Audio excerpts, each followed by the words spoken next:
Ikaroren erorketa. Poema bat aukeratu behar banu, Musée des Beaux-Arts deitzen den V.H. Odenen poema hori aukeratuko nuke. Peter Bruegelen Ikaroren erorketa komentatzen duena, non Ikaro irudi txiki ia ikusezina baizik ezten, uretara erortzen.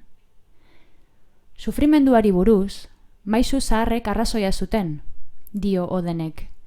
Beste guztiak jaten edo leihoa zabaltzen edo paseo aspergarrian ari diren artean gertatzen da. Dena apartatzen da. Dena pasatzen eta aldentzen da lasai, oharkabean bezala, desastrearen lekutik. Inoren biziminak ez du beste ia inor jotzen.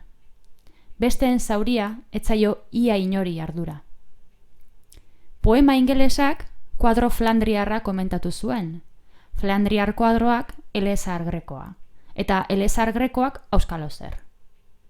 Leihora agertu eta begira nago Ikaroren erorketaren zain.